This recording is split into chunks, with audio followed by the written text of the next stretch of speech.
Bonjour à toutes et à tous, on va attendre juste une petite minute le temps que les gens arrivent.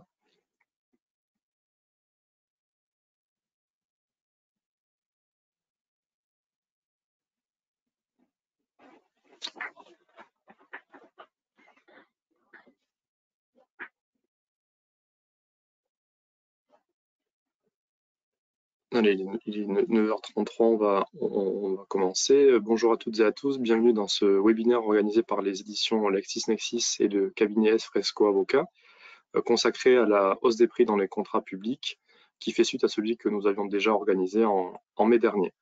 Je suis David Conté, rédacteur en chef de la revue Contrats et marchés publics, et nous avons le plaisir d'accueillir ce matin Marie-Cécile Hez et Inès Fresco. Bonjour à toutes les deux. Bonjour.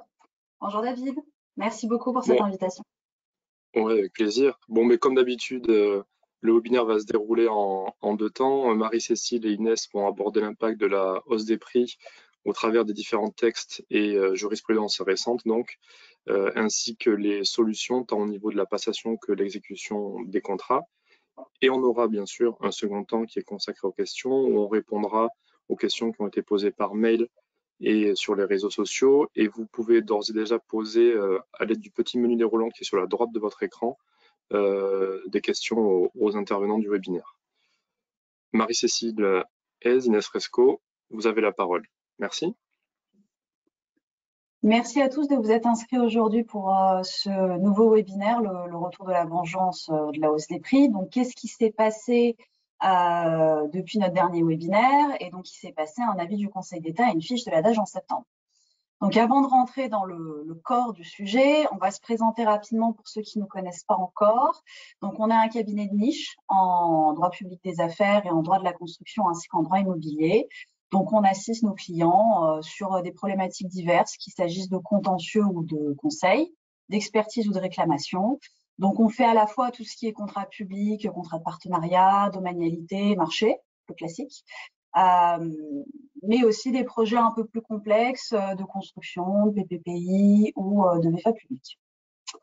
Donc, maintenant qu'on s'est présenté, pour ceux que ça intéresserait, c'est intéressant de revenir sur ce qu'on peut aussi vous proposer de manière gratuite. Donc, on fait avec LexisNexis et la revue Contrats et marchés publics avec qui on a un fort partenariat depuis plus d'1 an, des cafés actus tous les mois. Donc, en fait, on va vous expliquer en vidéo, en moins de 10 minutes, un sujet de droit précis en lien avec les contrats publics. Donc, on a fait le décompte général, les VFA publics, les clauses environnementales, les pénalités. Le mois dernier, je crois qu'Inès avait fait les offres anormalement basses. Donc, vous pouvez vous connecter sur notre chaîne YouTube ou même sur notre site internet et donc vous retrouverez tous nos petits cafés actus. On fait aussi des publications plus de fond, toujours chez LexisNexis, donc sur des sujets d'actualité. Donc là, dans les jours qui viennent, il y a un nouvel article qui sort sur la hausse des prix. Donc pour ceux qui voudraient d'ailleurs une analyse plus écrite, plus peut-être détaillée que le webinaire, il y aura toujours cet article que vous pouvez consulter à la revue Contrats et marchés publics. Et on fait aussi, c'est le dernier point, des newsletters qui sont gratuites, hebdomadaires. Donc, vous pouvez vous abonner. Il suffit de nous envoyer un mail à l'adresse qui s'affiche, donc contact@s-fresco.com. Et ça vous permettra de recevoir tous les vendredis une petite newsletter qui récapitule l'actualité, la jurisprudence en droit de la construction, en droit des contrats publics et droit de l'immobilier, ainsi que nos pratiques pro. Donc, c'est des petits posts en fait dans lesquels on fait le point sur une question de droit, intérêt moratoire, clause de réexamen, de quoi on parle. N'hésitez pas aussi, et je pense que c'est bien de commencer par ça, à nous poser vos questions, comme David l'a dit, soit via le chat, soit si on n'a pas le temps de les traiter à la fin. N'hésitez pas à nous envoyer un mail pour nous poser votre question et puis on la traitera rapidement. On aura aussi le replay qui va être disponible normalement du webinaire. Donc, si vous le souhaitez, pareil, écrivez-nous, pas de souci. Et il y aura aussi le support de présentation qui sera disponible. Même système, vous nous écrivez, on vous l'envoie, pas de problème. Donc, je vais laisser la parole à Inès pour démarrer un petit peu le fond du sujet. Donc, c'est quoi le contexte, c'est quoi les fondements textuels, comment on en est arrivé là sur la hausse des prix? Alors, pour revenir rapidement sur le contexte et les fondements textuels, parce qu'on va ensuite passer assez vite aux solutions concrètes et opérationnelles, c'est ce qui vous intéresse le plus, je pense. Le contexte de la hausse des prix, c'est quoi? Comme on le sait tous, c'est sous l'effet combiné du Covid et de la guerre en Ukraine qu'on a vu un ralentissement de l'activité industrielle qui a causé un décalage entre l'offre et la demande au redémarrage, en fait, et une augmentation du prix du fret qui ont causé, en fait, ensemble, une pénurie et une hausse des prix des matières premières. Cette hausse des prix, on l'a subie depuis fin 2021, début 2022, et elle touche toutes les matières premières et du coup tous les secteurs et tout type de marché. Donc on a notamment par exemple l'acier, le PVC qui sont touchés, le bois aussi, mais d'autres matières comme les denrées alimentaires, le blé, le prix du blé a fortement augmenté, et dernièrement, et là ça impacte tous les secteurs, le prix de l'énergie, donc le gaz, l'électricité, l'essence, enfin du coup le transport, le prix du transport augmente et tous les secteurs sont touchés, qu'on soit dans un marché de travaux en BTP, qu'on soit sur une DSP de restauration scolaire avec le prix du blé. Tous les marchés et contrats publics sont impactés et on a vraiment une forte hausse qui se ressent au quotidien dans l'exécution des marchés. Alors, pour faire face à cette hausse des prix, le gouvernement a proposé plusieurs textes depuis le début de l'année 2022. Le premier texte qui a été pris par le gouvernement et qui, dans un premier temps, a encadré la hausse des prix jusqu'en septembre, jusqu'à l'avis du Conseil d'État de septembre, sur lequel on va revenir juste après. Mais le premier texte, c'est la circulaire du 30 mars 2022, qui est aujourd'hui abrogée, puisqu'il y en a une nouvelle, dite circulaire Castex, et qui a été le premier texte vraiment en réaction à la hausse des prix pour venir proposer aux acheteurs et aux titulaires des solutions juridiques. Alors, qu'est-ce que disait cette circulaire? Déjà, elle proposait d'avoir recours à l'indemnité d'imprévision pour indemniser les titulaires qui se trouveraient confrontés à une situation de hausse des prix et à une exécution du contrat excessivement onéreuse. On va revenir un peu plus tard dans le webinaire sur les conditions de recours à une indemnité d'imprévision et à qu'est-ce que l'imprévision, mais c'était la première solution proposée par le gouvernement, sachant que ce n'est pas du tout une solution nouvelle, puisque la hausse des prix, les circonstances imprévues ne sont pas nouvelles, et donc la circulaire Castex se contentait de reprendre à la fois une circulaire de 1974 qui avait été prise pareil dans un contexte de hausse des prix dû au choc pétrolier, et ensuite la jurisprudence qui est venue préciser cette circulaire. Donc vraiment, la circulaire Castex sur l'imprévision n'apporte rien de nouveau, se contente juste de rappeler qu'on peut y avoir recours dans ce contexte de hausse des prix. Ça, c'est la première solution proposée en mars dernier. La deuxième solution proposée, c'était d'avoir recours à un avenant pour modifier le contrat. Alors, c'est juste avant, David, on remonte sur la slide d'avant, pardon, pour modifier le contrat. Alors, on pouvait modifier le contrat par avenant, bien sûr, dès mars dernier, mais on pouvait toucher qu'aux conditions d'exécution. Il ne fallait surtout pas toucher au prix. La circulaire Castex était très claire sur ce point, on ne touche pas au prix, on reste sur une modification des conditions d'exécution. On était toujours sur le principe de l'intangibilité du prix. Donc ça, c'était la deuxième solution proposée qui ne satisfaisait pas tout le monde et c'est pour ça qu'il y a eu ensuite l'avis du Conseil d'État en septembre.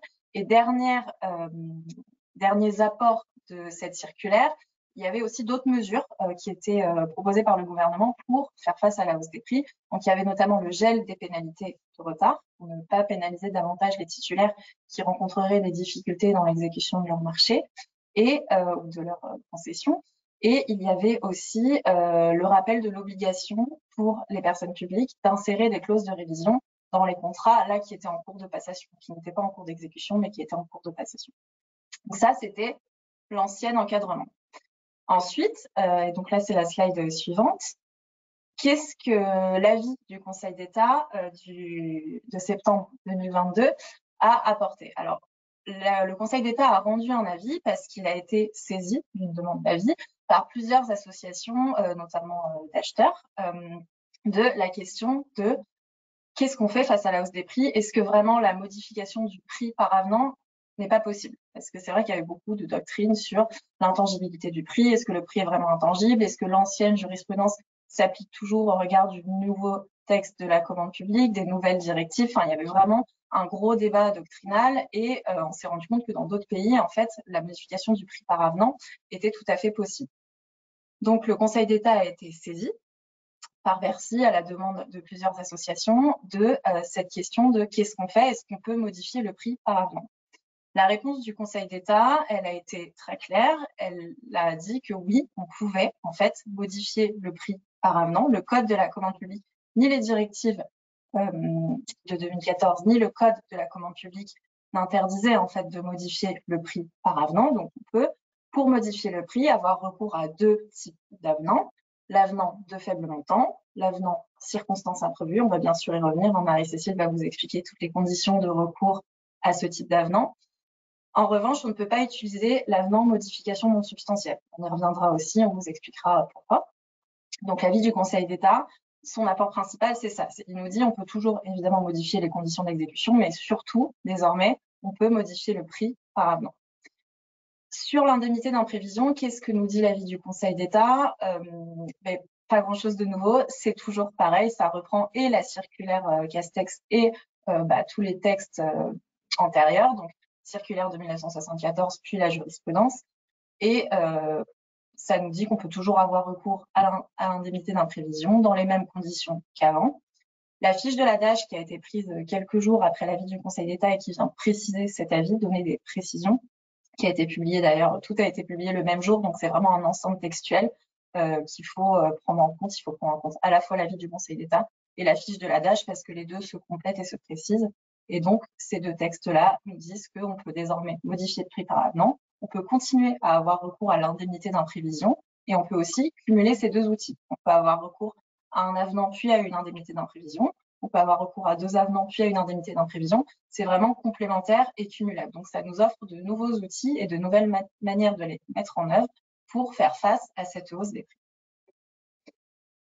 Ensuite, on va passer, maintenant qu'on a posé le contexte et les textes applicables, l'encadrement applicable actuellement, on va passer aux solutions concrètes qu'on peut mettre en place dans les contrats pour faire face à cette hausse des prix. Et on va commencer par ce qu'on peut mettre en place au stade de la passation. Comment anticiper en fait au maximum la hausse des prix dans les contrats qu'on passe actuellement? Qu'est-ce qu'on peut insérer dedans? Donc, du coup, en ce qui concerne la passation, c'est le premier point, c'est en amont. Le conseil est un peu le même que vous soyez acheteur ou titulaire et un peu différent à la fois. C'est-à-dire que l'idée en tant qu'acheteur, ça va être de repenser son contrat. Donc, vous allez regarder dans vos autres contrats passés qu'est-ce qui a pu se dérouler, histoire d'essayer d'anticiper en fait ce qui pourra se dérouler dans les contrats là que vous allez passer, vos contrats futurs. Plus vous envisagez les choses, plus vous les cadrez, et moins vous aurez besoin de recourir à des indemnités d'imprévision ou à des avenants modificatifs directement sur le prix. Donc, on essaye de tout encadrer et un peu anticiper. Je vais vous détailler quel type de clause, en fait, on peut intégrer. Si vous êtes titulaire, la logique est un chouïa différente, c'est-à-dire qu'en tant que titulaire, l'idée, c'est vraiment de vous protéger.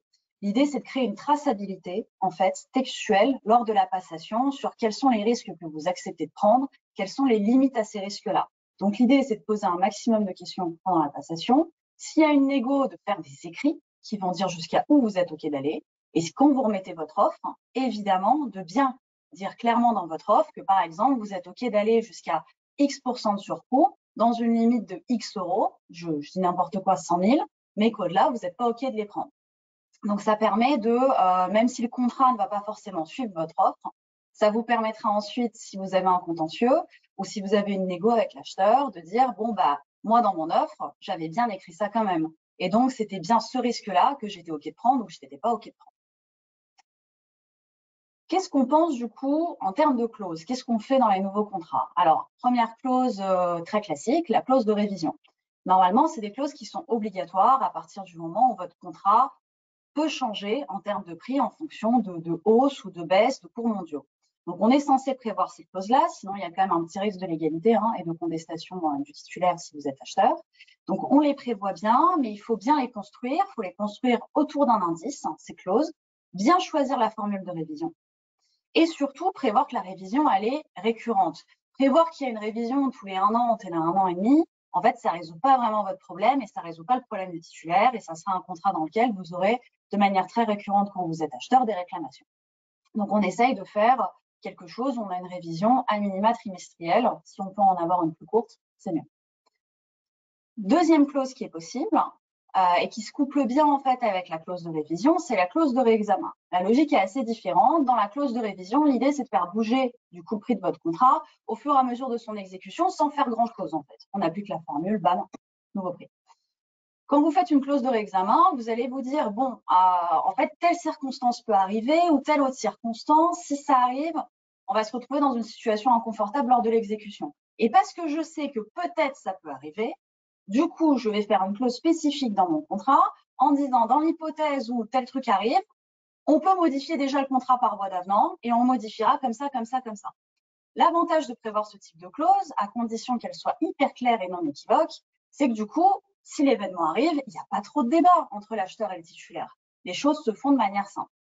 Donc, c'est vraiment une clause complémentaire à la clause de révision qui va vous permettre de faire vivre le contrat et qui va permettre d'avoir une exécution lisse, en fait, un peu sans couture.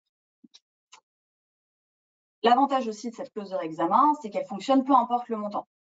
Donc, la modification peut être importante et dépasser du coup les cas d'avenant que je vais vous expliquer tout à l'heure, faible montant aux circonstances imprévues qui sont capées en fait en termes de montant maximal. Dernière clause envisageable possible qui est différente mais qui peut être utile, c'est tout ce qui est clause de rencontre, clause de sauvegarde. Donc, c'est des clauses qu'on met en place dans un contrat en disant si le titulaire rencontre une énorme difficulté. Donc, on peut détailler qu'est-ce que c'est qu'une énorme difficulté, ou pas d'ailleurs. Ça, c'est un choix de l'acheteur de voir est-ce qu'il a envie de le détailler ou pas. Le détailler, ça permet toujours d'encadrer bien les choses, mais trop encadré, donne peu de souplesse finalement au contrat. Donc, prévoir la clause qui dirait, dans l'hypothèse où le titulaire se retrouve en difficulté, dans ce cas-là, il y a une rencontre entre les parties. L'idée de la clause de sauvegarde, c'est pas comme la clause de révision ou la clause de réexamen. C'est pas de dire du coup qu'est-ce qui va se passer. On va pas prévoir que du coup il y a forcément modification du contrat, dans quelles conditions, comment ça se passe. La chose qu'on va prévoir par contre, c'est un cadre pour obliger finalement les parties à avoir une certaine loyauté, à se rencontrer et à négocier et à voir qu'est-ce qu'on peut faire comme solution. Donc ça peut être un complément un peu utile en fait aux deux autres clauses. Une fois qu'on a vu en passation qu'il faut repenser les contrats et changer, on va essayer de voir en exécution maintenant qu'est-ce qu'on peut faire, c'est quoi les solutions concrètes, et je pense que c'est un peu ça qui vous intéresse le plus. Donc, je laisse Inès prendre la parole sur l'option 1. On regarde, on consulte le contrat. Alors, première solution, on est en exécution, on a la hausse des prix qui survient. Qu'est-ce qu'on fait? C'est quoi les réflexes qu'il faut avoir? Alors, premier réflexe, c'est la slide, ouais, juste après, merci, juste ensuite. Premier réflexe, donc, c'est de regarder son contrat. En fait, ça peut paraître bateau comme ça, mais il faut vraiment regarder dans son contrat si on n'a pas déjà des clauses qui peuvent permettre de faire face à la hausse des prix. Donc, c'est un peu le pendant de ce que vient de dire Marie-Cécile sur la passation, c'est de regarder dans son contrat si, au cours de passation, on a déjà un peu pensé à ça, anticipé, et si en appliquant déjà les clauses qui sont dans le contrat, ça peut permettre de faire face, au moins partiellement, à la hausse des prix. Première chose, regardez la clause de révision, s'il y a une clause de révision et si elle est appliquée, parce qu'on se rend compte que parfois dans des contrats, il y a une clause de révision qui est prévue, mais qui n'est pas appliquée. Donc, première chose, appliquer la clause de révision, voir si ça peut permettre d'absorber au moins en partie la hausse des prix. Pareil avec la clause de réexamen, regardez s'il y en a une, regardez si on peut la mettre en œuvre pour faire face à cette hausse des prix, peut-être changer un matériau, modifier les conditions d'exécution pour permettre en fait de pouvoir continuer à exécuter le contrat sans trop de surcoût. Et de la même manière, regardez s'il y a une clause de sauvegarde. Comme Marie-Cécile vient de vous l'expliquer, la clause de sauvegarde, elle est moins contraignante et elle n'entraîne pas de modification du contrat directement, mais elle peut permettre en tout cas de contraindre les parties à se mettre autour de la table pour renégocier et voir ce qu'il est possible de faire pour que l'exécution du contrat se poursuive sans trop de surcoût pour le titulaire. Donc vraiment, c'est le premier réflexe avant d'avoir recours aux autres outils qu'on va vous détailler ensuite, c'est de regarder le contrat, de regarder les clauses et de voir si en appliquant strictement les clauses, on arrive à faire face, au moins en partie. Ça peut ne pas être suffisant, mais ça peut déjà intégrer une partie de la hausse du coût des matières premières. C'est vraiment la première solution. Une fois qu'on a fait ça, si ce n'est pas suffisant, qu'est-ce qu'on fait? On peut avoir recours à la deuxième solution qu'on va vous détailler maintenant et qui est vraiment la grosse nouveauté de cet avis du Conseil d'État, c'est l'avenant. Comment on met en œuvre les avenants qui permettent de modifier les contrats. Alors, sur l'avenant, déjà, on va détendre tout le monde. Il n'y a pas de régime différent qu'on soit en marché ou en concession. En fait, c'est juste les articles du code de la commande publique qui changent, mais on est sur les mêmes types d'avenants, les mêmes types d'outils qu'on peut utiliser. Donc, en ce qui concerne les outils, plus clairement, en fait, ce qu'on peut faire par voie d'avenant, bon, c'est changer les conditions d'exécution du contrat, ça on le savait tous, vous l'avez tous probablement fait, donc changer les délais, changer les matériaux. Ce qu'on peut aussi faire désormais, la big nouveauté, c'est changer le prix. Donc le prix, on peut le faire bouger que votre contrat soit à prix unitaire ou forfaitaire, ça peut bouger, bon de commande, pas bon de commande, accord cadre, pas accord cadre. Et comment on va le faire bouger? Soit on fait directement bouger le prix, soit on peut le faire bouger un peu indirectement. Donc, par exemple, ça sera le cas si vous allez modifier une clause de révision existante, vous l'avez, elle est bien, mais en fait, finalement, l'indice que vous avez pris, en fait, il n'est pas parfait, et donc on a envie de le changer, ce qu'on ne pouvait pas faire jusqu'à maintenant. Maintenant, on peut faire, on peut changer l'indice. On peut aussi intégrer carrément une clause de révision qui n'existait pas, pour se protéger déjà d'un point de vue légalité, parce que c'est un peu bof si c'était nécessaire, et puis pour faire vivre un peu son contrat. Troisième type de modification du prix qui est indirect, pour le coup, c'est intégrer ou modifier la clause de réexamen. Donc, soit vous l'intégrez parce que vous ne l'avez pas prévu, donc vous n'y avez pas pensé au départ et maintenant vous vous dites, en fait, il y a plein de situations qu'on pourrait anticiper, vous le faites pour tous vos contrats et comme ça, vous avez un petit cadre contractuel un peu plus solide. Soit vous l'avez déjà, mais vous pensez à de nouvelles conditions, à de nouveaux événements que vous avez envie de cadrer pour ne pas avoir de débat en cours d'exécution. Donc ça, vous pouvez le faire. La seule condition en fait qui s'applique, c'est que si vous intégrez et modifiez des clauses de réexamen, il faut être sûr que les clauses de révision existantes n'auraient pas suffi en fait. Il faut vraiment qu'il y ait une nécessité finalement de modifier la clause. Qu'est-ce qu'on peut faire ensuite en termes d'avenant? Concrètement, on sait on peut modifier le prix, on peut modifier les conditions d'exécution. Si on veut modifier le prix, quel type d'avenant on fait? Alors, premier avenant que vous pouvez faire, c'est l'avenant de faible montant. Donc, c'est l'avenant le plus simple, entre guillemets. C'est un avenant qui va vous permettre, si on suit les conditions du code de la commande publique, de modifier sur un montant en dessous des seuils européens et en dessous de 10% si on est en marché de services ou de fourniture ou concession, ou 15% si on est en marché de travaux, le montant du marché que vous avez convenu au départ. Ça prend en compte forcément les clauses de variation du prix qui ont pu être fixées dans le contrat avant. Donc, en fait, si vous avez déjà utilisé vos 10%, on ne peut plus les réutiliser une deuxième fois. Donc, il faut quand même que vous fassiez une petite archéologie dans votre contrat pour voir si vous avez déjà utilisé, est-ce que vous avez déjà eu recours à l'avenant de faible montant avant? Est-ce que la clause de variation de prix n'empêche pas finalement d'avoir recours à cet avenant parce que vous avez déjà utilisé votre montant de 10%? Que vient dire le Conseil d'État par-dessus ça? Ce cadre qu'on connaît du Code de la commande publique, c'est qu'en fait, même si on est dans un faible montant, vous, en tant qu'acheteur, vous ne pouvez pas faire n'importe quoi. Vous devez quand même essayer de recueillir quelques petits justificatifs. Et vous devez surtout éviter de compenser toute charge qui excéderait celle que les parties avaient prévue au départ. Donc, on ne s'en sert pas pour indemniser alors que l'indemnisation n'est pas juste. C'est un peu l'idée du Conseil d'État. La fiche de l'adage précise, elle, que l'avenant de faible montant, c'est très bien, mais qu'en fait, on peut cumuler cet avenant-là avec d'autres avenants. Donc, c'est ce que disait Inès tout à l'heure. Ça nous amène au deuxième avenant qui permet de modifier le prix, qui est l'avenant circonstance imprévue. Donc, c'est un avenant qui va peut-être être plus utilisé parce qu'on est moins capé en termes de montant. Donc, on peut modifier plus sur le fond le prix du contrat. Cette modification, elle n'est pas non plus absolue et totale, il y a quand même des limites. Alors, si on regarde le code de la commande publique, limite numéro 1, on est sur une modification qui ne peut pas excéder 50% du montant du contrat initial. Bon, déjà, ça calme. On ne peut pas aller dans l'absolu jusqu'à où on aurait envie d'aller. Deuxième élément, on ne peut pas changer la nature globale du contrat au départ. Troisième élément, et qui est un peu intéressant et qui est développé ensuite par le Conseil d'État et la fiche de l'adage, c'est qu'en fait, quand on regarde le code de la commande publique, l'avenant circonstance imprévue fonctionne pour tout événement qu'un acheteur diligent, donc juste l'acheteur, pas les parties, juste l'acheteur diligent n'aurait pas pu prévoir. Ce que dit aujourd'hui le Conseil d'État, c'est une réinterprétation un petit peu de cet article.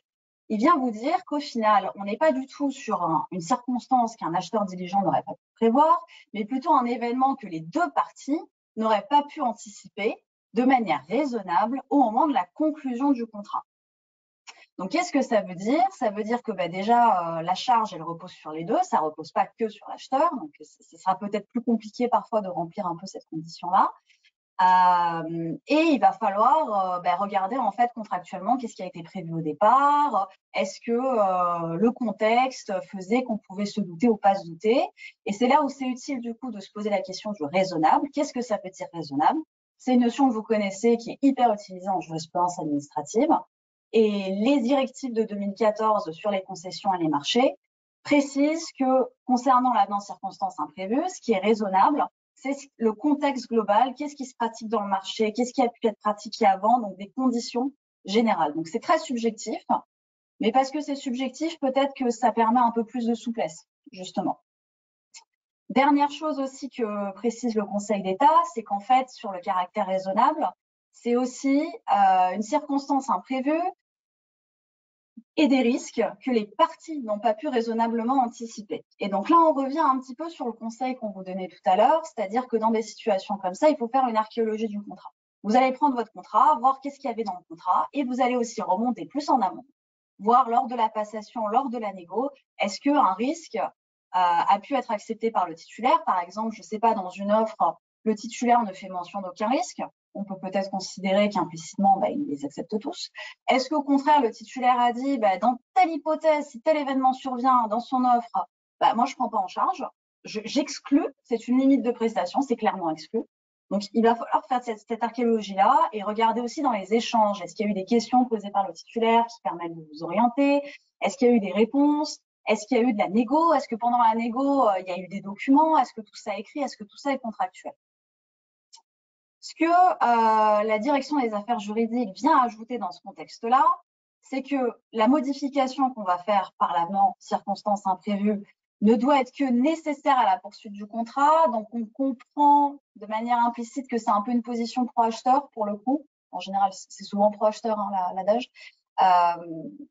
Et qu'en fait, ce qu'elle vous dit, c'est que si vous êtes acheteur, vous allez indemniser que ce qui est strictement nécessaire pour la poursuite du contrat. Donc, si par exemple, votre titulaire pourrait demander 100 000, mais qu'au final, il vous en demande que 50, même si, ou qui vous demande 100, mais que vous sentez en égo qui peut accepter 50, en fait, on paye que 50. Elle vous précise aussi, concernant les justificatifs qui sont nécessaires pour faire un avenant circonstances imprévues, qu'en fait, les justificatifs, c'est les mêmes que ceux pour une imprévision. Donc, on finit par être sur des régimes finalement assez similaires. Et dernier point, c'est que l'avenant doit être proportionné. Proportionné, c'est aussi proportionné dans la durée. C'est-à-dire qu'on peut faire des avenants de courte durée. Donc, on va prévoir, par exemple, que l'avenant ne s'appliquera que dans un délai de X temps et qu'ensuite, à la fin, on fera un point pour voir s'il faut un nouvel avenant ou pas un nouvel avenant. L'idée, c'est vraiment toujours d'indemniser que ce qui est nécessaire et proportionné. Et donc, on fait des avenants à durée courte, on vérifie bien tous les justificatifs et on indemnise que ce qui est strictement nécessaire en termes de montant. Sur ça, ça me permet de vous faire une parenthèse. L'avenant, la grande particularité, c'est que, en fait, c'est pas un droit pour les titulaires. En d'autres termes, un titulaire peut vous demander si vous êtes acheteur d'un avenant, mais à aucun moment, il ne peut vous imposer l'avenant, même devant un juge. Ce qui peut vous imposer, par contre, mais ça, c'est Inès qui va vous le développer après, c'est l'indemnité d'imprévision. Devant un juge, il peut l'exiger et ça peut être octroyé si les conditions sont remplies, évidemment. Ça nous amène au dernier avenant qu'on aurait pu faire peut-être pour modifier le prix, parce que ça se pratique ailleurs dans l'Union européenne, mais qui n'est pas accepté en France, c'est l'avenant des modifications non substantielles. Cet avenant-là, on considère qu'il n'est pas possible en doctrine et qu'il n'est pas possible dans le Code de la commande publique et dans l'avis du Conseil d'État et la fiche de l'adage, parce que modifier le prix, c'est forcément substantiel. Et donc, si on modifie le prix, on ne peut pas rentrer dans un avenant de modification non substantielle. Et c'est pour cette raison-là que beaucoup de gens dans la doctrine trouvaient que l'intangibilité du prix impliquait que parce qu'une modification du prix, c'était forcément substantiel, non seulement on ne pouvait pas faire cet avenant-là de modification non substantielle, mais on pouvait en faire aucun autre. En fait, c'était tellement gros que ça passe pas. Et ce que le Conseil d'État vient dire, c'est qu'en fait, non. Justement, l'avenant en modification non substantielle, il existe dans un régime donné, mais ce n'est pas le même régime que les autres avenants. Donc, ce n'est pas parce que la modification du prix est substantielle et qui exclut un avenant en modification non substantielle qu'on ne pourrait pas faire un avenant de faible montant ou un avenant circonstances imprévues pour modifier directement le prix, parce qu'en fait, dans ces avenants-là, on s'en fiche de savoir si c'est substantiel ou pas. On a finalement, et on va passer hyper rapidement sur ça, les derniers types d'avenants qui modifient les conditions d'exécution que vous connaissez. Donc, on modifie les délais, on modifie les matériaux. Et donc, on a l'avenant de faible montant, qu'on a déjà détaillé, même condition, ça ne change rien. L'avenant circonstance imprévue, même condition, ça ne change rien. L'avenant en modification non substantielle, puisque vu qu'on ne vient pas toucher au prix directement, du coup, cet avenant, il marche pour changer les conditions d'exécution. Et l'avenant travaux supplémentaires, c'est des travaux supplémentaires. Ça nous amène du coup à avoir fini, je crois, les avenants. Qu'est-ce qu'on peut faire et qu'est-ce qu'on ne peut pas faire. Et ça nous amène à l'indemnité d'imprévision. Donc, je vous laisse Inès présenter c'est quoi. Alors, le troisième outil qu'on peut mettre en place, c'est l'indemnité d'imprévision. En fait, on a recours à la théorie de l'imprévision, qui est une théorie très, très ancienne, qui a existé tout au cours du XXe siècle et qui est adaptée justement à la survenue de circonstances complètement imprévisibles. Donc, la hausse des prix qu'on subit là n'est pas la première circonstance imprévisible qu'on a pu connaître. Ça a été mis en place notamment dans le cadre de la Première Guerre mondiale, puis ensuite du choc pétrolier, pour vraiment faire face à des hausses de prix brutales liées aux circonstances historiques et géopolitiques. Donc, en fait, on peut avoir recours à cette théorie de l'imprévision. Dans quelles conditions on peut y avoir recours? La première condition, c'est qu'il faut qu'il y ait la survenance d'un événement extérieur aux parties et complètement imprévisible. Alors, imprévisible soit dans sa survenance, soit dans son ampleur. Et pour la hausse des prix, on est vraiment là-dedans. On est dans un événement qui est extérieur aux parties et qui est imprévisible dans son ampleur. On aurait pu, à la suite du Covid et de la guerre en Ukraine, anticiper une hausse des prix, mais on n'aurait pas pu anticiper une telle hausse des prix. Donc, c'est vraiment l'ampleur de la hausse des prix qui la rend imprévisible et qui fait qu'on remplit ces deux conditions-là, donc le caractère extérieur et le caractère imprévisible de la hausse des prix. Le troisième critère qu'il faut remplir pour être dans la théorie de l'imprévision et pour pouvoir prétendre à une indemnité d'imprévision, c'est le bouleversement de l'économie du contrat. Ce bouleversement de l'économie du contrat, il s'apprécie différemment selon qu'on est en marché ou en concession, mais on va y revenir juste après. Donc, il faut prouver un bouleversement de l'économie du contrat. Une fois qu'on a réussi à prouver qu'on remplit ces trois critères, donc caractère extérieur, caractère imprévisible et un bouleversement de l'économie du contrat, à quoi on a droit? On a droit à l'indemnisation des charges extra-contractuelles. Donc, en fait, ça correspond aux charges qu'on n'avait pas prévues lors de la conclusion du contrat. Slide précédent, David. Ça peut être de l'approvisionnement, des surcoûts d'approvisionnement liés à une hausse du coût des matières premières, ça peut être des salaires plus élevés, ça peut être une fiscalité plus élevée. Tout ça, on a le droit à demander la prise en charge en fait de ces surcoûts par la personne publique. En étant, il faut préciser qu'il y a quand même une part de risque qui est entre 5 ou 25% qui est laissée à la charge du titulaire. Donc là aussi, ça varie selon qu'on est en marché ou en concession, puisqu'en marché ou en concession, le risque accepté par le titulaire n'est pas le même. Donc, ça nous mène à la slide suivante, la différence entre les marchés et les concessions sur la théorie de l'imprévision. C'est quoi, en fait, les différences? La première différence, comme je vous le disais à l'instant, c'est l'appréciation du bouleversement de l'économie du contrat. On a, en fait, les mêmes conditions, donc caractère extérieur, imprévisible et en bouleversement de l'économie du contrat, mais la manière dont on apprécie cette dernière condition n'est pas la même selon qu'on est en marché ou en concession. Si on est en marché, on a une jurisprudence assez claire qui s'est développée, affinée en fait au fil du siècle dernier, et qui nous dit que à partir environ de 7% de surcoût, on est dans l'imprévision. Entre 7 et 12%, on est à peu près dans l'imprévision. Au-delà de 12, c'est sûr, on est complètement dans l'imprévision et on peut demander une indemnisation des surcoûts. Donc en marché, on a vraiment un seuil chiffré, précis, c'est carré, de bouleversement de l'imprévision. Dès qu'on est au-delà de ce seuil, on bascule dans l'imprévision, on peut demander une indemnité d'imprévision. En revanche, en concession, c'est un peu différent puisqu'en concession, par définition, c'est un contrat dans lequel le concessionnaire a accepté de prendre un risque important à sa charge.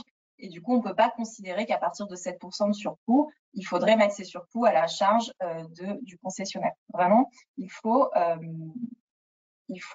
démontrer qu'il y a un déficit d'exploitation excessif dépassant les prévisions initiales du contrat. C'est beaucoup plus flou, on n'a pas de seuil chiffré très clair comme en marché, on a cette appréciation-là et il va falloir, en tant que concessionnaire, réussir à démontrer qu'on a un déficit d'exploitation excessif. Alors, ça, comment on le démontre? Eh ben, c'est ce qu'on disait tout à l'heure, il faut se référer, faire de l'archéologie et se référer aux échanges préalables, en fait. aux négociations qui ont eu lieu pendant la passation, aux questions qui ont pu être posées et qui, en fait, pourraient révéler la part de risque que le concessionnaire a accepté de prendre à sa charge. S'il a accepté de prendre un risque important à sa charge, alors on l'indemnisera que s'il y a un surcoût vraiment excessif. S'il a accepté de prendre peu de risques à sa charge, le déclenchement de l'indemnité d'imprévision pourra intervenir même si le surcoût est un peu moins important. Donc c'est vraiment la différence principale entre les marchés et les concessions, c'est le seuil de bouleversement en fait de l'économie du contrat. Et sur la part de surcoût qui est laissée à la charge de la personne privée, ben, ça varie aussi selon qu'on est en marché ou en concession, puisque les textes nous disent que c'est entre 5 ou 25%, mais là c'est pareil, ça dépend du risque en fait que la personne privée a accepté de prendre en charge. Si on est en concession, le concessionnaire a accepté de prendre plus de risques à sa charge, donc il est à peu près sûr qu'un juge considérait qu'il doit y avoir une part plus importante en fait de surcoût qui reste à la charge du concessionnaire par rapport à un marché, par exemple. Donc c'est vraiment les deux différences principales entre les marchés et les concessions quand on est dans l'indemnité d'imprévision, c'est quand est-ce qu'on considère qu'il y a un bouleversement de l'économie du contrat et qu'est-ce qui va rester à la charge du titulaire dans le cadre du versement de l'indemnité d'imprévision. Donc voilà pour les conditions. Si on arrive à démontrer qu'on a bien un événement donc extérieur, imprévisible, un bouleversement de l'économie du contrat, donc à condition de bien le justifier, il faut toujours justifier vos demandes d'indemnité d'imprévision par des mémoires bien circonstanciées, donc à la fois justifier juridiquement pourquoi on est dans l'imprévision et puis aussi techniquement, financièrement, pourquoi on a un bouleversement de l'économie du contrat et quelle part de surcoût il faudrait que la personne publique prenne en charge. Donc il faut vraiment bien toujours justifier parce qu'en fait, si on n'a pas de justificatif, la personne publique ne pourra pas vous indemniser parce que sinon, on tombe dans la libéralité. Donc vraiment, toujours bien justifier vos demandes. Et une fois que ces demandes ont été justifiées, quel outil, quel véhicule juridique on peut utiliser? Donc ça nous amène à parler de la transaction, puisque en fait, une fois qu'on a décidé, on s'est mis d'accord, qu'on a négocié le montant de l'indemnité d'imprévision, il faut bien coucher tout ça sur le papier et il faut que les parties se mettent d'accord par écrit. Donc on peut avoir recours à deux outils. Le premier outil, c'est la transaction, donc qui est un outil assez connu et qu'on utilise dans d'autres contextes, et qui, à la différence de l'avenant, ne vient pas modifier le contrat. Par transaction, on ne modifie pas le contrat, on accepte juste, à côté du contrat, d'indemniser en plus la personne privée. Cette transaction, elle va venir prévoir plusieurs choses. Elle va venir prévoir notamment le montant de l'indemnité d'imprévision qui aura été négocié entre les parties et aussi ses modalités de versement. En contrepartie, le titulaire ou le concessionnaire s'engage à renoncer à tout recours sur, en tout cas, la période d'imprévision sur laquelle la transaction est conclue. Donc, on a vraiment le versement d'une indemnité d'imprévision en contrepartie d'une renonciation à recours. Ce véhicule juridique qui est la transaction, il est très utile quand on veut accorder une indemnité d'imprévision plutôt en fin de contrat. Pourquoi? Parce que la transaction, elle a un caractère définitif. C'est-à-dire qu'une fois qu'on l'a conclue, on ne peut plus revenir dessus. Ça met complètement fin à un litige né ou à naître, mais elle est vraiment définitive, on ne peut pas revenir dessus. Or, dans le contexte actuel de la hausse des prix, c'est compliqué de fixer un montant d'indemnité d'imprévision à un instant T sur lequel on ne peut pas revenir si le contrat est amené à continuer de s'exécuter et qu'on peut subir dans le futur encore d'autres hausses des prix. Donc, si on est en fin de contrat et qu'on est sûr que le montant de l'indemnité d'imprévision n'est pas amené à varier, la transaction est un outil adapté. En revanche, si on est plutôt au début de l'exécution d'un contrat ou en milieu d'exécution et qu'on a encore plusieurs mois, plusieurs années d'exécution de contrat pendant lesquels il risque d'y avoir de nouvelles hausses de prix, parce qu'en fait, on n'est pas du tout capable là actuellement d'anticiper les éventuelles futures hausses de prix. Alors, c'est un autre outil qu'il faut utiliser.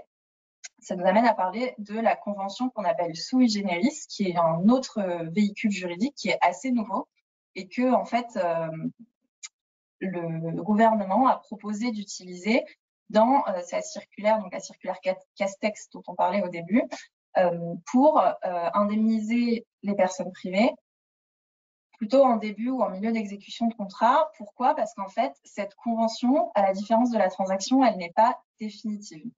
Elle permet d'octroyer une indemnité d'imprévision, mais cette indemnité d'imprévision, elle est provisionnelle. Donc, le montant pourra être amené à varier ensuite à la hausse s'il y a de nouvelles hausses des prix et si les circonstances changent. Donc, en fait, on prévoit un montant provisionnel et on prévoit aussi une clause de rendez-vous. permettre aux parties, quelques mois après, de se remettre autour de la table pour rediscuter en fait du montant de cette indemnité-là et pour voir s'il faut l'adapter en fait aux nouvelles circonstances. Donc c'est vraiment un outil juridique un peu hybride qui s'apparente à la transaction sur certains aspects puisqu'on peut octroyer une indemnité d'imprévision, mais c'est provisionnel et c'est plus souple parce que ça permet de faire évoluer son montant et ses modalités de versement dans le temps et de s'adapter en fait aux éventuelles nouvelles hausses de prix qui pourraient survenir ensuite au cours de l'exécution du contrat. Donc pour les contrats qui sont plutôt en début d'exécution, en milieu d'exécution, où il y a encore de nombreux mois à passer et où on n'est pas capable en fait d'anticiper une éventuelle évolution de la hausse des prix, c'est un outil qui est vraiment plus adapté que la transaction puisqu'elle n'est pas définitive. Donc c'est vraiment les deux outils qu'on peut mettre en place pour indemniser les titulaires, les concessionnaires, sur le fondement de la théorie de l'imprévision. Donc, une fois qu'on a dit ça, on a évoqué tous les outils qu'on pouvait mettre en place en cours d'exécution pour faire face à cette hausse des prix. Marie-Cécile va un peu vous synthétiser tout ce qu'on vient de se dire et vous dire dans quelles conditions, dans quelles circonstances, soit l'indemnité d'imprévision, soit les avenants peuvent être les plus adaptés selon en fait les contrats que vous avez en main. Donc, à l'heure du bilan, qu'est-ce qu'on fait quand on est concerné par la hausse des prix? Est-ce qu'on fait un avenant, une indemnité d'imprévision? C'est quoi la différence? C'est quoi les avantages de chacun de ces outils? Alors, si on prend l'imprévision déjà, l'avantage, c'est que c'est illimité en termes de montant et en termes de nombre de recours. On peut le faire autant de fois qu'on veut, à condition évidemment que ce soit justifié, puisqu'il faut des justificatifs, il faut bien développer, il faut qu'il y ait vraiment un phénomène de hausse des prix. Enfin, un phénomène en tout cas imprévu qui justifie l'imprévision. Donc on peut le faire autant de fois qu'on veut. Le montant, il n'est pas capé, contrairement à l'avenant, puisque dans l'avenant, soit on va faire un avenant circonstances imprévues, bam, on est capé par 50%, soit un avenant de faible montant, on est capé soit par 10, soit par 15%, en fonction de si on est en marché, en concession et quel type de marché on est. Deuxième différence, c'est que quand vous êtes en imprévision, en fait, vous n'allez pas couvrir à 100% les surcoûts subis par le titulaire si on est en marché ou le déficit subi par le concessionnaire si on est en concession. Il y aura toujours cette part qu'Inès vous a expliqué, entre 5 et 25%, qui seront conservés par le titulaire. Donc, on sera plutôt vers les 5 quand on est dans un marché court, on sera plutôt entre 10 et 20 quand on est dans un marché long, et on sera plus près des 25 quand on est en concession, concrètement. À l'inverse, dans un avenant, on est sur une indemnisation, c'est un peu faux de dire le terme indemnisation, mais on est sur une modification du prix du contrat qui peut être à 100%. On n'a pas cette part de risque, en tout cas, elle n'est pas chiffrée concernant les avenants, qui doit rester à la charge du titulaire. Même si c'est vrai, et comme on vous l'a dit tout à l'heure, si vous regardez dans les avenants, dans les conseils de l'ADAGE et du Conseil d'État, on vous dit bien que l'idée, ce n'est pas de compenser le risque que le titulaire aurait pu accepter au début du contrat. Mais on n'a pas ce chiffrage de 5 à 25%. Donc concrètement, dans un avenant, et c'est un peu la différence d'après, dans un avenant, vous pourrez indemniser dès le premier euro, donc il n'y aura pas de charge qui sera conservée par le titulaire, et dès le premier euro. Pourquoi? Parce que vous n'avez pas besoin dans un avenant d'un bouleversement de l'économie du contrat. Vous en avez besoin dans une imprévision, c'est nécessaire, et donc là, il faudra démontrer si on est en concession en déficit, si on est en marché au moins 7% de surcoût. Donc démontrer, justifier tout ça. Dans un avenant, il n'y a pas de bouleversement, donc ça veut dire que si votre titulaire il subit des surcoûts dans un marché et les surcoûts sont à 3%, bah là, vous pouvez faire un avenant pour modifier le prix. Vous ne pourrez pas le faire dans le cadre d'une indemnité d'imprévision parce que ce n'est pas légal, parce qu'on ne remplit pas en fait les conditions et donc c'est forcément une libéralité. Donc voilà, pour les deux différents, enfin les différences principales. L'avenant aussi, c'est important de le préciser, c'est pour l'avenir, ça modifie pour le futur le contrat. L'indemnité d'imprévision, on est plutôt sur une indemnisation pour le passé, pour des choses qui sont vraiment réalisées, qui sont concrétisées. Donc on peut aussi, et c'est peut-être pour ça d'ailleurs que l'avis du Conseil d'État et l'ADAGE le disent, on peut cumuler les outils. Donc on peut par exemple penser à une indemnité d'imprévision pour l'année passée, et pour le futur là, on va faire un avenant qui va modifier les conditions économiques du contrat.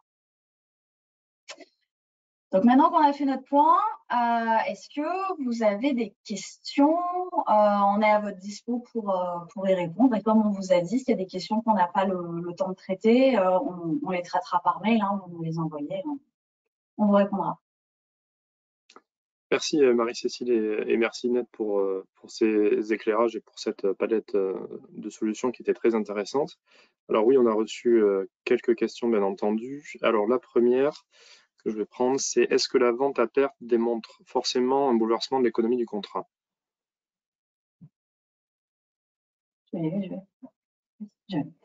Alors, c'est un bon argument, la vente à perte.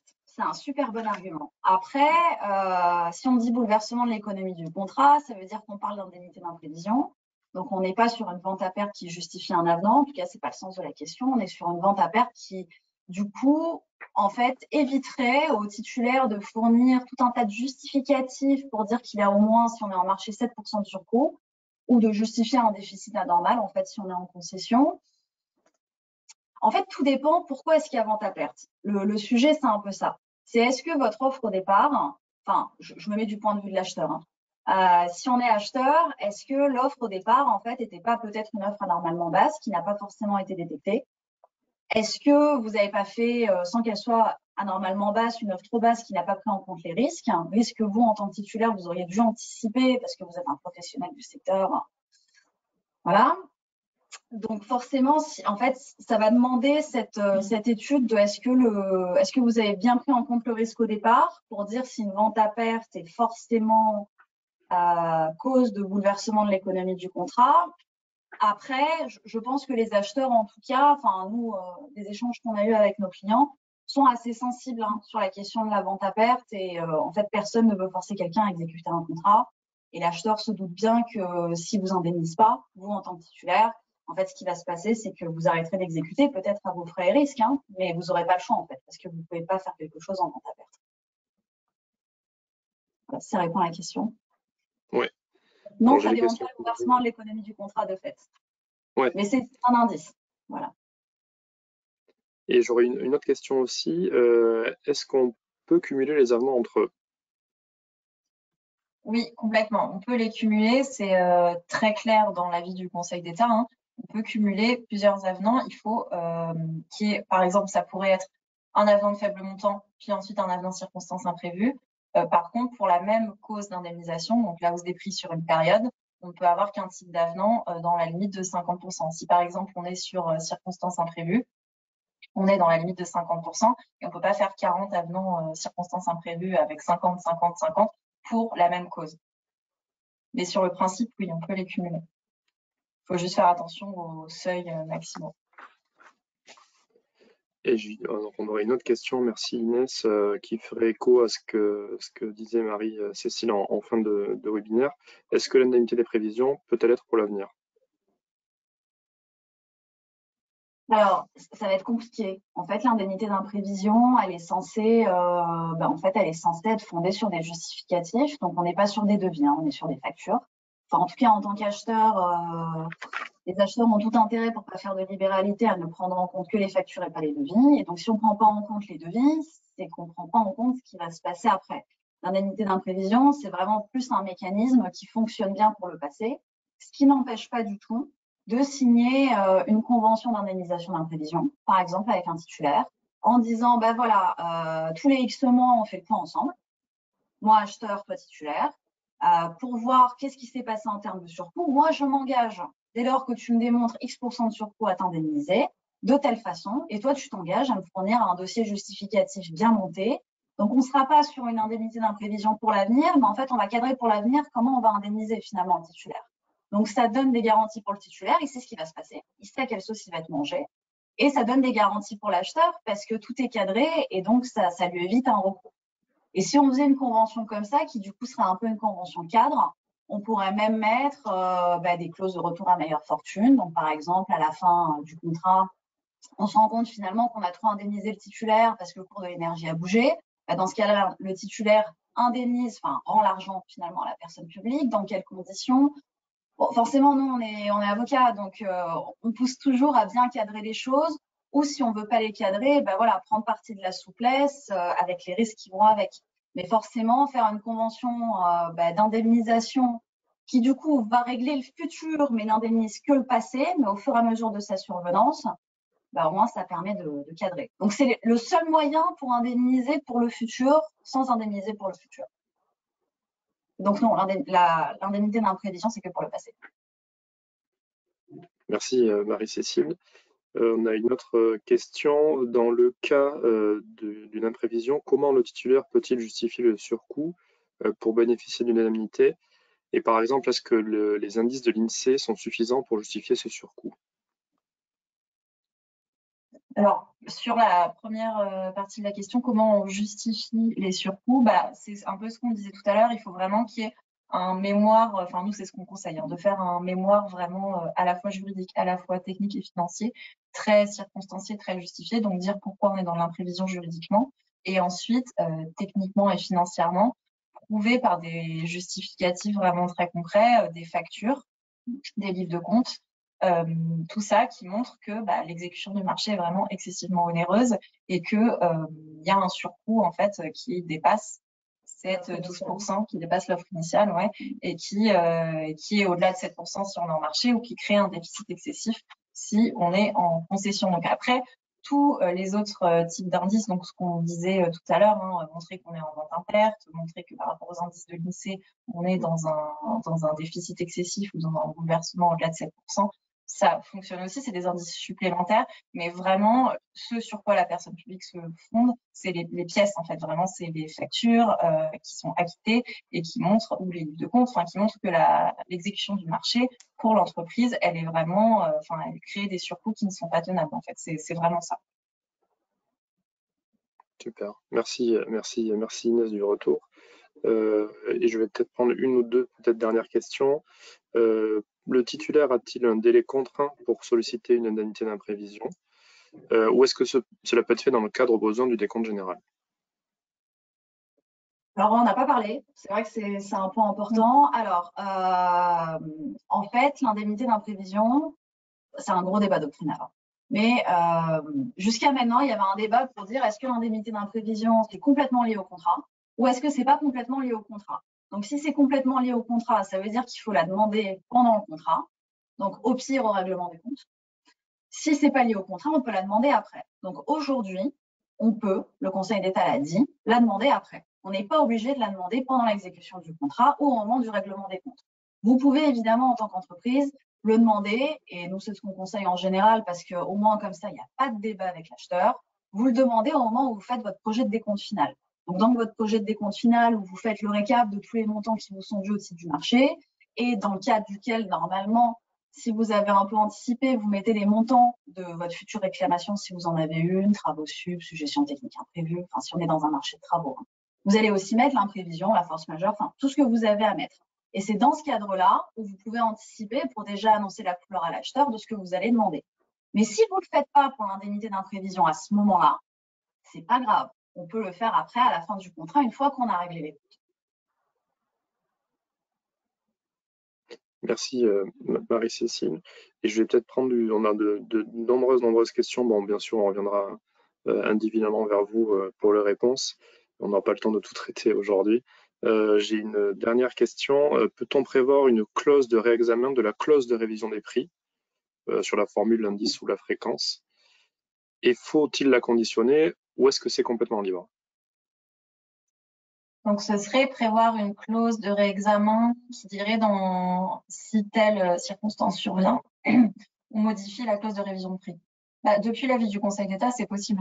Parce que effectivement, il est possible de modifier par avenant la clause de révision de prix. Donc, on peut très bien le prévoir dans une clause de réexamen, de dire qu'en cas de hausse des prix de plus de 30% ou dans le cas de la survenance de d'autres circonstances, alors on fait bouger la clause de révision de prix. Ça, c'est tout à fait possible puisque le Conseil d'État l'a autorisé.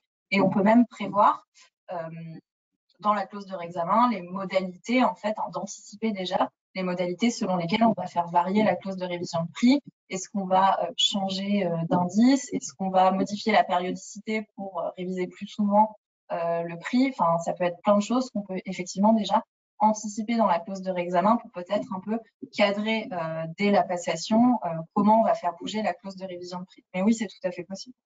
Mais l'avantage de le faire dans une clause de réexamen, c'est pas bête, parce qu'en fait, aujourd'hui, vous pouvez de toute façon modifier la clause de révision. C'est possible, il y a les avenants qu'on vous a détaillés, mais l'avantage de le mettre dans la clause de réexamen, vous allez faire bouger la clause de révision, c'est que du coup, parce que c'est dans la clause de réexamen et que c'est anticipé dès le début de la passation, vous n'êtes pas capé en termes de montant. Donc, si la nouvelle clause de révision que vous allez mettre, enfin, sa modification, modifie à plus de 10%, 15% ou 50% le montant du contrat, en fait, vous vous en fichez parce que ça a été prévu dès le départ. Donc, du coup, c'est pas, enfin, il n'y a pas de problème, quoi. Très bien. Merci à toutes les deux. Merci pour vos éclairages et vos réponses aux premières questions qui ont été posées. Donc, les autres réponses suivront comme je l'ai indiqué. Pour répondre aussi à d'autres questions sur la disponibilité du replay du webinaire et de la présentation, bien sûr, donc ça sera envoyé à tous les participants assez vite. Et comme vous l'indiquez au début, donc on a une fiche pratique dans la revue Contrats et marchés publics de décembre qui est disponible sur la hausse des prix si vous voulez avoir un support écrit sur le sujet pour aller plus loin, qui est rédigé donc par Marie-Cécile et Inès Fresco. Je remercie tous les participants qui étaient encore nombreux pour ce sujet lors du webinaire. Et je vous souhaite une bonne journée à toutes et tous et je vous dis à bientôt et bonne fête de fin d'année puisqu'on est le 1er décembre. Merci Inès, merci Marie-Cécile. Merci David, merci à tous. Merci à tous. Très bonne journée.